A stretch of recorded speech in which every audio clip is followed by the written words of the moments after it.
Welcome to We Know Marketing, We Promise, podcast where strategy meets conversation. We're Naoma and Kelsey, two agency owners who live and breathe branding and marketing. We're here to share real stories, smart strategies, and fresh ideas to help you build a brand that actually works. So grab a seat and your favorite drink and let's dive in. Okay, today we're talking about the loneliness of entrepreneurship. The loneliness of entrepreneurship, and I don't know how else to add on to that. It's just really freaking hard and really lonely to build and scale a business. Yeah, and I think when I think back on running my own business for the last 10 years, there's been so many different types of seasons of loneliness, and it's looked really different, which is interesting because Oh, there's this, hum of loneliness that has kind of always been there, but it's looked very different in different seasons. Like when I was, pregnant in COVID, that loneliness looks very different than the loneliness this year in 2025 because I have more support but there still is that like hum that kind of never goes away, I guess. I don't think it ever goes away. No, I don't think so either. I think it's just a constant. But I don't know if I've experienced the different types of loneliness. Maybe. I think I need you to expand on that a little bit more of like, what's the difference between when you were, COVID, I think is its own thing, but like, let's say Yeah. like 2023 or 2022, what was the loneliness of that versus the loneliness of this year? Yeah, I would say I have a hard time not going like all the way back in my timeline and then kind of coming up. Okay. So Go I all the way started, back. yeah, I'll go back. I started it in 2015, and at that time, I didn't really have anyone else. I mean, I was a senior in college, like running my own business and and I didn't call it a business. I called it a side hustle. I was doing freelance social media work for people. So there was a different level of loneliness with that because what I do is also remote. Like I work from my computer and would go in person and see clients. But like when it comes to being in a working space with employees and coworkers and leaders, and I didn't have that. I never had that like in my 20s. Like I never worked for anyone else except for 1 year I did. And it wasn't marketing related at all. And so I think that initial loneliness was like, will I be able to do this? Can I do this? Because I had no one else around me doing anything like it. And my dad was like the person that met me in that loneliness in a really unique way, which is why I ended up naming my company after him, because I feel like he became kind of a companion and a partner. And I had moved out of, like, my parents got divorced and I moved in with my dad. I was kind of like daddy's girl, brother and sister. I was middle child. So like I felt like an only child, and he kind of became that companion for me in the loneliness of business. And he was also the person that wasn't afraid to be like, stop crying and like suck it up and go keep doing it, or like go get a job, because like there's only one there's only These two are options. the two paths Right, you have right right. now. And he was like, and do you want to work for someone else or do you want to build something for yourself? Like, and I was like, oh yeah, that's definitely what I want to do. So I think that looked different, like college age Kelsey, who doesn't have a lot of experience either. So I didn't have a lot to look back on and be like, no, I am an expert in this. And then when I got married, that was a different level of loneliness because he didn't understand like how I was made to be an entrepreneur, and his immaturity and my own immaturity. Like I wasn't ever like built up in my entrepreneurship in my marriage. I was actually crushed, and it was always like a conversation of like, how much money are you bringing in every month versus, how do you think about this and how are you growing it and what are your dreams and what's your vision for this? And he never really saw the value in me being an entrepreneur and pretty much wanted me to go get a job. But I was like really wired and made to do this. And so that was a different level of loneliness that almost crushed me and almost made me end the business. And I think that's what I kind of keep going back to, is like in those different seasons, it almost led to me quitting. Like if my dad didn't come through, I probably would have quit and wouldn't have the ability to like. Because the loneliness can crush you. Exactly. Like it was reaching a point where it was crushing, and then something always came in and helped. Yeah. And so like in my marriage, it was like very crushing. But then I got involved with a community group that had several entrepreneurs in it. And one of the guys in the group was like very curious with me about my business and sent me a business book. And like, it was one of the first business books that I had ever read. And I remember even when I was married, like my husband at the time, like got me a book that I think he was trying to understand it. Like that was a way I could see him like moving towards me now that I look back. But I was also like so immature and bitter that I couldn't really see it at the time. But then this guy from the group like gives me this book, and it was the E-Myth Revisited, and it changed my perspective again. And it was like, okay, no, I'm not shutting this down. I'm going to keep going. And then I'm Such a good book, by the way. Oh my gosh, it is such a good book. I need to reread that again. And then the other book was Radical Candor that he gave me.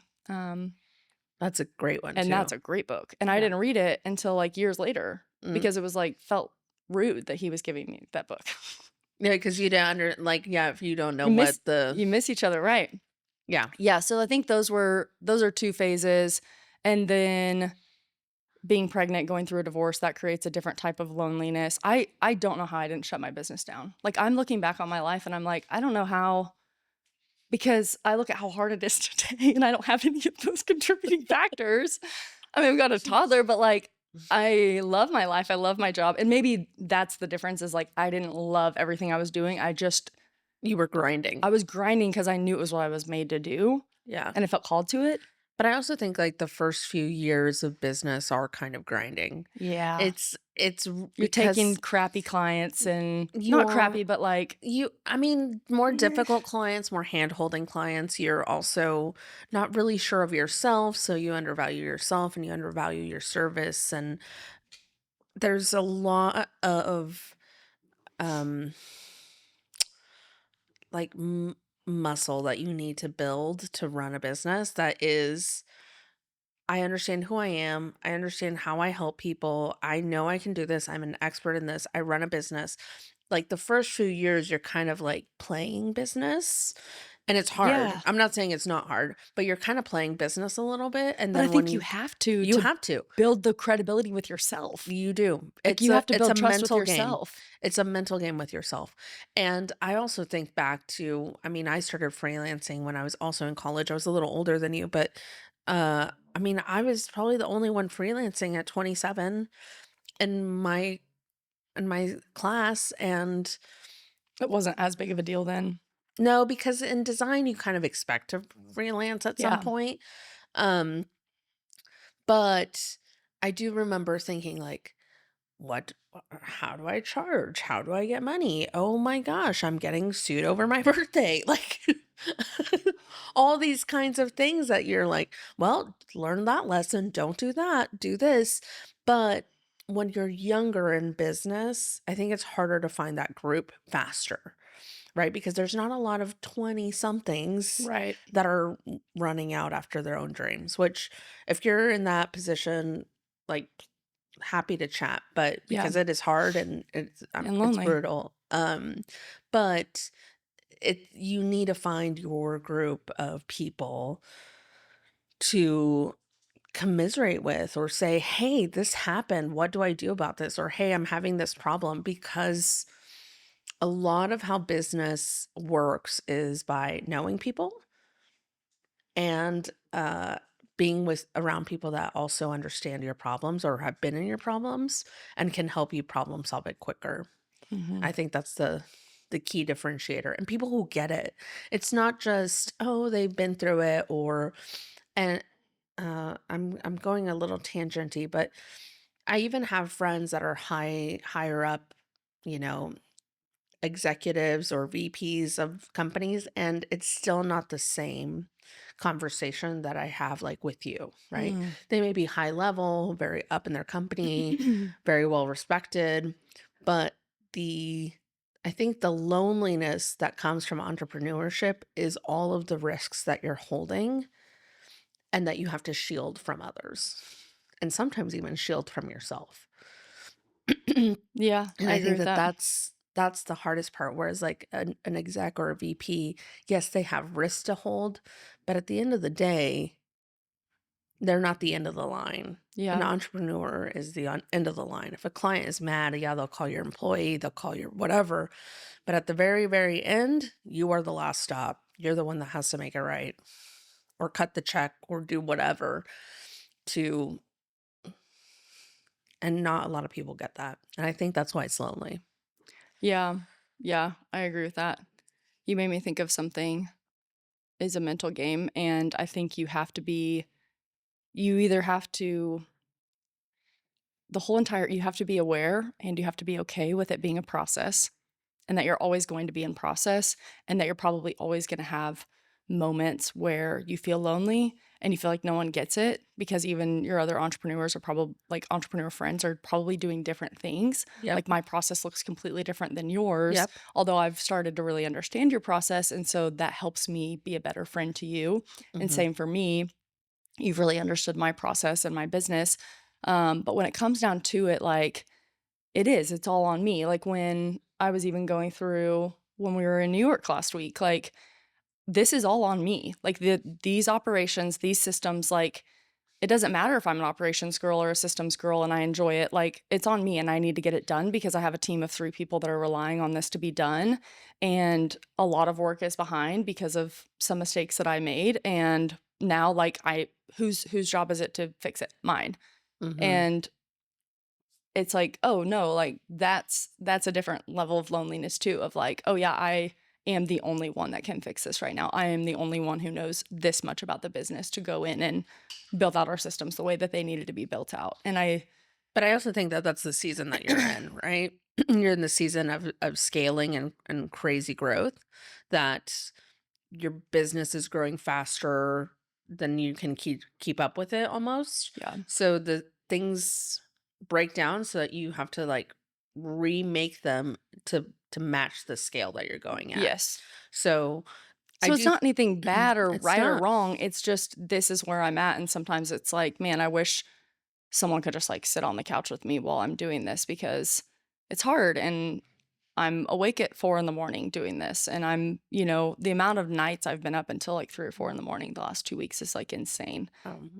But it's not that I'm like waking up to work and I'm setting an alarm. It's like I'm waking up because I'm anxious, and Your own body is waking. then I'm Yeah. like, I need to get this done. So I'm just going to work on it and get it done. Yeah. And then like come yesterday, and this is where like shielding the team, like, because I've worked so much in the last 2 weeks to get a lot of things like caught up, I had this like unsettled anxiety yesterday, and I had a 90-day review with one of my employees, and I could not figure out why I felt so anxious, because when I got into our project management system, I looked at our client relationships, like we are more ahead than we've been all year, because I have busted my butt the last 2 weeks to get everything caught up. And I told them that like losing a full-time team member is not going to affect them, and I made sure it didn't affect them. And so I filled in the gap, and now they like trust me more. And that was what she communicated like in the 90-day meeting, was that I did the hard thing by picking up the phone and calling her when I was out of town on a trip with a friend, and like told her it was going to be okay, and that this is not going to create more work for you. This is all because we lost one of our full-time employees. She put in notice like 2 weeks ago. Yeah. Really suddenly, health issues, things like that. But she was like, you wouldn't have done that 6 months ago. You would not have picked up the phone and had that hard conversation. You would have like avoided it and skirted around it. But because you just addressed it head on with me, it wasn't that you said anything profound or you did anything crazy. All you did was like say what you were going to do and reassure me that like it was going to be okay. And I really needed that. And I don't know that you would have done that 6 months ago. So it was like, But look at how much you've grown as a leader just from that.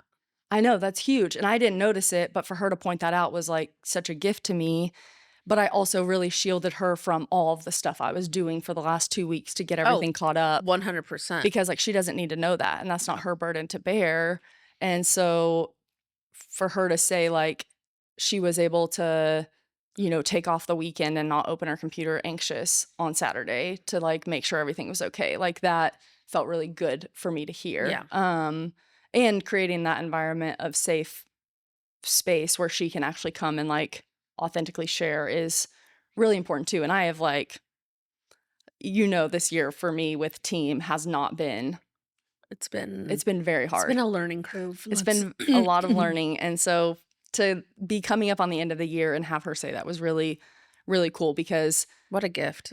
I also saw the ways that like I projected that stuff onto them, and like the anxiety and, you know, all those things. And I told her like very candidly yesterday, I was like, I have this unsettled anxiety, and there's no factual evidence for me to have this anxiety. Like when I'm looking at ClickUp and I'm looking at our client relationships and I'm looking at you guys, I think I'm having this anxiety just because I haven't slowed down in the last 2 weeks because I've been trying to catch everything up, but now like everything's okay.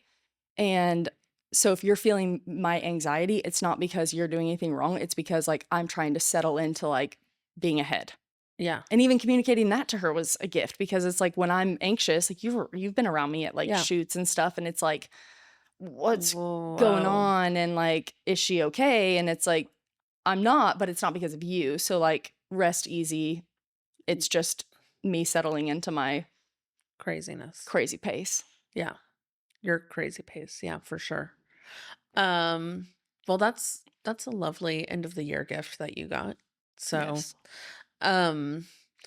I also think that one of the lessons I had to learn was where I can confide, like who, Oh yeah, like absolutely. where I can vent and where I can release frustration. And because I did the horrible mistake in the very beginning of my business, is that I would do that with my employees, because I would try to be like, we're going to have a fun work culture and we're all going to get Be along friends. and we're going to be friends, and you're going to know everything about the business and I'll be very transparent. And now I'm like, don't do that. No, because it crushes them. They don't have any control of fixing anything. Yeah, I did the same thing. I didn't know. I I mean, didn't either. I didn't know. And then I think I was also always seeking validation, right? Like, this is a good idea. You should do that. Yeah, go after it. But the thing is as an entrepreneur, you are wired differently than if you are not an entrepreneur. I don't know. You are wired differently because you are way more comfortable with risk. You're way more comfortable with uncertainty. You are way more comfortable with trying things than other people. And that's okay, because what you are capable of holding so much and going after it and seeking validation from people who are not entrepreneurs is not going to help you. It will actually pull you back over to the safety, in quotations, side. But being around people who are also entrepreneurs, who can also see things the way you do and are wired the way you do, can actually point out, hey, there's a potential problem there. Hey, you should look at that. Hey, you should read this book. You should listen to this podcast. Hey, I heard of this. This is probably going to help you in whatever problem you're having, because they understand the risk that you're going through and how to get through that risk faster. Yeah, no, I completely agree with that. And I think you are in the midst of your business and you're with your employees and you're like doing the day in and day out with them, and they understand your business just as well as you do sometimes, especially if they've worked for you for a long time, but they are not the risk taker or they would not be working for you. Exactly. And so when I have confided in them, it put a pressure on them that they cannot live under And don't want to. And I'm trying to force them into this like entrepreneurial mindset that they quite literally don't have, and their gifting isn't that. And so And they don't want it. no. Well, it's just not natural. It's like not they were natural for wired them. differently, Yeah. and that's a gift to you if you can see that as a gift and utilize that gift versus trying to force them into this like box of being what you need them to be. Yeah. And I think that was huge for me, because I've also like hired entrepreneurs to work for me. And so I've had other entrepreneurs working for me. And so there was a little bit more of that like back and forth, but there was still, I am paying their paycheck and they are scared when I am talking about, you know, adding a new line of service or having like 3 clients that are in the red because I don't know how to send follow-up emails. You know, like, and she's like stressed out because she's like, we have like $20,000 I need to get paid, and are you okay? yeah, I mean, like- I remember in 2023, like going into the year, our expenses were 20 grand a month and I had $9,000 of revenue coming in. Whew. And I did not tell anyone. I just put my head down and I worked and I covered the cost of that and I paid off the debt that I needed to pay off that year, and no one knew about any of it. Yeah. But I had I like had to do that alone Yeah, because you I was, suffered through that alone. and I Yeah. wish I would have had friends. I wish I would have had you or like other entrepreneurs that could be like, yeah, here's a time when I did that. And like, it was either shut down the business and go get a job and pay off the debt with a job, or go get some clients and get better at what you're doing and see where you're failing and fill in those gaps and like figure it out. Yeah. Like just figure, and those weren't necessarily ideal clients, but they covered the cost of like, Yeah. Well, that's where it's like the grind of the scale or of the starting out is you just say yes because you need to say yes. I mean, yes, that's exactly right. To get that's myself out of like a place of debt. And then I was able to decrease our expenses and all of that. But like the entire time I was paying their paychecks out of just more and more like debt. They didn't know that. That's fine. They don't need to know that. And then it was like covered, and I knew it would be fine because once again, I knew I was called to do this. And the reason I had gotten myself in that was because I had followed this like rabbit trail that was not what I was called to do. And there are consequences for those things. yeah. So yeah, it is. It's crazy. And I look back on that and I'm like, man, that's crazy. And how did I do that by myself? And I didn't. Like I had a community around me, but yeah, it's nuts. And it's hard to not go back into that like scarcity mindset because I have been there so many times in my business where it's like I did have to grind and like go get clients, and now I'm not Yeah. in that place, but I almost feel myself Well, now, sometimes throughout the week like grasping for that again.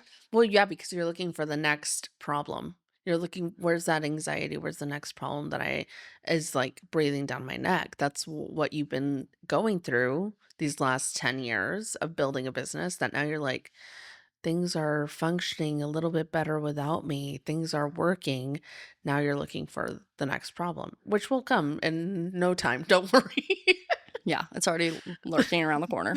Like, No, I think that's very true. And I see that pattern, like, with my personal life too. I almost wonder if I actually like wrote it all out where I've created a lot of that chaos because I grew up in such a chaotic environment that when when things you're in feel good and chaos. like it's okay and it's peaceful, I get that unsettling anxiety that I had yesterday. Like everything is good right now. We're in a really good spot.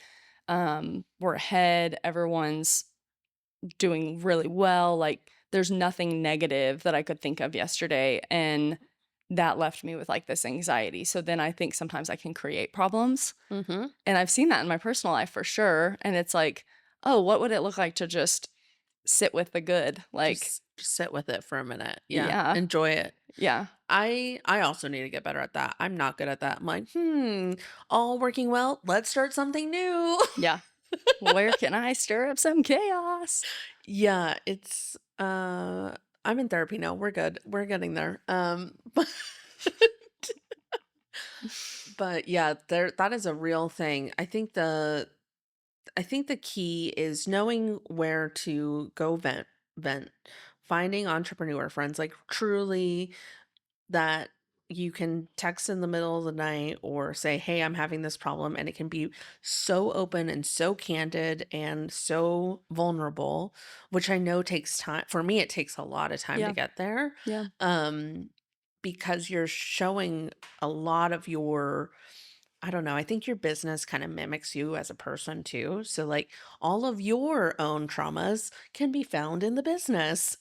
yeah. As we just discussed. Inner child problems? There. Money problems? There. There. Problems with confidence? It shows up in your sales. I mean, it does. It does. So I think finding people that you can really be very close, very vulnerable, and really say, "Hey, this is the problem that I'm having." It it's so beneficial. Yeah, and I would even go deeper with that to say, like, I have benefited so much from like the older women specifically Yes. and older men, but like I can think back to two really pivotal women in my life this year that I've been able to sit down with. One is in her 80s and one was in her mid 60s, both very successful entrepreneurs.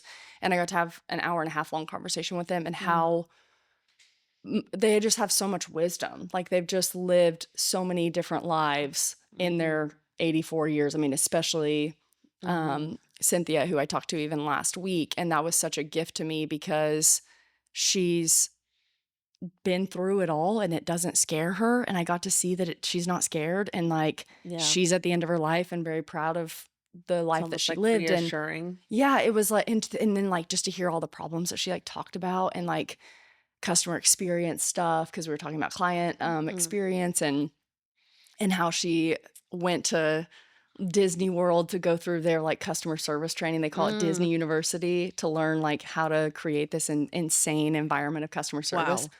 And so like I just asked her so many questions. And then on the other side of that, like getting to sit down with a young mid-20s entrepreneur that I can pour into and say like, yeah, I've been there and this is kind of what it was like, and what are you feeling in this, and what are you coping with, and what are you like. I think you need both Yeah. ends, and obviously people that are like in the same, not age range, but like where you're currently In the at. same stage of business. Yeah. Yeah, like in the different seasons, because it just allows you to have such a wider perspective, and you can't get too focused in on one problem, or really get focused in on yourself. Like you're not here running your business and being an entrepreneur just for yourself. Like you Mm-mm. are impacting people's lives, you're impacting your clients' lives, and you're meant to make an impact on the younger generation, and you're meant to be shaped by the older generation. That's why we have all the different ages. Yeah. So to miss out on that, I think allows you to just like, honestly, I think it creates more loneliness, because you become very self-absorbed and your view is like this big, because you Mm-hmm. can't see the 84-year-old and the 20-year-old and friends that are currently going through the stuff. And then I think the loneliness can almost just like overtake you. So that would be my advice too, is like